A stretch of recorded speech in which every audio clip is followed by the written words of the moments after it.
আসসালামু আলাইকুম। আপনারা সবাই কেমন আছেন? সবাইকে স্বাগতম লতিফ ব্লগ টিভিতে। আমিও আপনাদের সাথে আছি বরাবরের মতো আব্দুল লতিফ, মালয়েশিয়া থেকে। মালয়েশিয়া সম্পর্কে কিছু কথা বলবো। কয়েক ভাই কমেন্ট করেছে, কমেন্টে জানতে চেয়েছে, লিখেছে, ভাই আমাদের দালাল বলছে আমাদের কলিং পুরাতন, আমরা এখন কি মালয়েশিয়া যাইতে পারবো? ভাই এখন পুরাতন কলিং বা নতুন কলিং, আপনি যে কলিংই বলেন, এখন আর মালয়েশিয়া প্রবেশ করা সম্ভব না।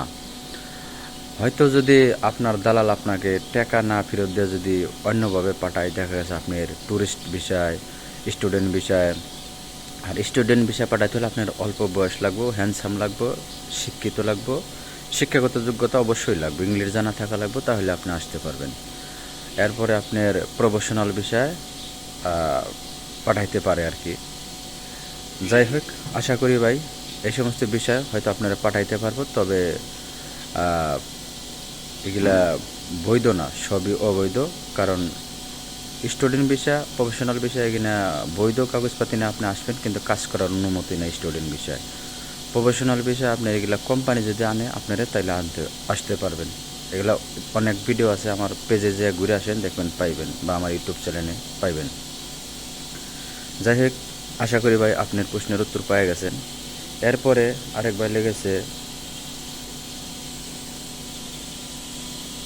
ভাই আমি ই ভিসা ম্যান পাওয়ার পাইছি, কিন্তু যাইতে পারি নাই, এখন যাইতে পারবো কি? ভিডিওতে চাই। ভাই আপনার কাগজপাতি সবই ঠিক আছে, সবই পাইছেন, শুধু টিকিটের কারণে আপনি আসতে পারেন নাই। পরবর্তীতে আপনি আসতে পারবেন কিনা, তবে এই বিষয়ে এখন বর্তমান কাগজপাতি সব কিছু থাকার পরও আপনি মালয়েশিয়া কলিং বিষয়ে বৈধভাবে আসতে পারবেন না। কারণ মালয়েশিয়ার সরকার অলরেডি কলিং বন্ধ করে দিয়েছে। কোনো কলিং বিষয়ে কোনো লোক মালয়েশিয়ায় প্রবেশ করতে পারবো না।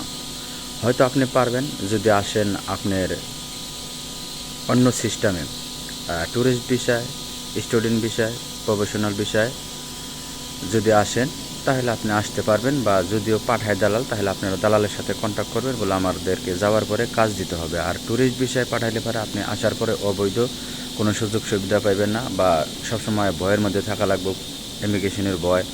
এরপরে আপনি জরুরিভাবে কোনো সময় দেশে যাইতে পারবেন না, কারণ আপনি এটা এখন সময় এসেছে বাড়ি, আপনি এই মুহূর্তে দেশে যাবেন পারবেন না। আশা করি ভাই আপনার প্রশ্নেরও উত্তর পেয়ে গেছেন। এরপরে ভাই আরেক ভাই লেগেছে, ভাই স্পেশাল পাস দিয়ে কি মালয়েশিয়া ঢোকা যায়? ভাই এই মুহূর্তে আমি কি বলবো, তবে স্পেশাল পাস বলতে কোনো ভিসা আমি আজ পর্যন্ত মালয়েশিয়া দেখি নাই, বা ভিসা নাই। এখন আপনার দালাল বলছে আপনাকে কীভাবে পাঠাইবো, সেটা আপনার দালালই ভালো জানে। তবে মালয়েশিয়া বৈধভাবে কলিং ভিসা এটা বৈধ। আপনার স্টুডেন্ট ভিসা আছে, ট্যুরিস্ট ভিসা আছে, প্রফেশনাল ভিসা আছে, বিজনেস ভিসা আছে। তবে এই সমস্ত বিষয়ে ছাড়া অন্য কোনো ভিসা আমি দেখি না। তবে আপনার দালালের কাছে তারা জিজ্ঞেস করেন স্পেশাল পাস মানে কি, এটা কিভাবে সে পাঠাইব আপনাকে, আপনি দালালের কাছে তাকে জিজ্ঞেস করবেন। আর দালাল যদি বলে আপনি যদি বলেন বলে এই ধরনের কোনো ভিসা নাই, বা দালাল আপনার জারি মারবো, এই অনেক কিছু বলবো। কারণ এখানে প্রতারক বা দালাল প্রতারক ছাড়া কিছুই না। কারণ স্পেশাল পাস কোনো ভিসা নাই। কারণ স্পেশাল পাস দিয়া মালয়েশিয়া থেকে বাংলাদেশে যায় অবৈধ লোক। কীভাবে যায় আমি বলি একটু।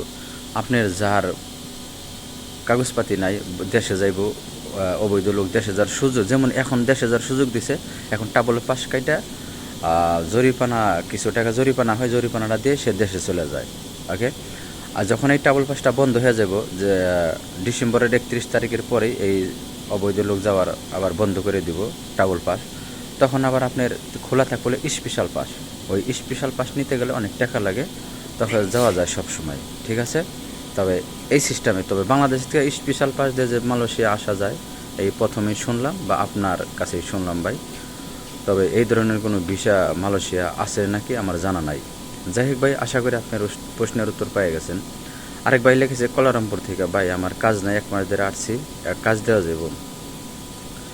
ভাই কাজ আছে, কাজ দেওয়া যাব, তবে বেতন কম, 1100 টাকা বেসিক, আপনার 5 টাকা ওটির ঘন্টা দিব। এরপরে আইনা কাজ দিলে পর আপনি কইবেন বলে আমি দালালি খাইছি বা আপনার টাকা আমি খাইবার লাগছি, তখন খুব খারাপ লাগবে, কারণ এই ধরনের কাম কাজ আমার পক্ষে সম্ভব না। আর যদি আপনার এই 1100 টাকা বেসিক 5 টাকা ওটির ঘন্টায় যদি আপনি রাজি থাকেন, তাহলে আমি ওই কোম্পানির লোকের নাম্বার দেবো, তাদের সাথে যোগাযোগ করে আপনি আসতে পারেন বা দেখতে পারেন।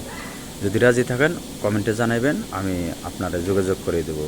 আজকের ভিডিওটা এই পর্যন্তই।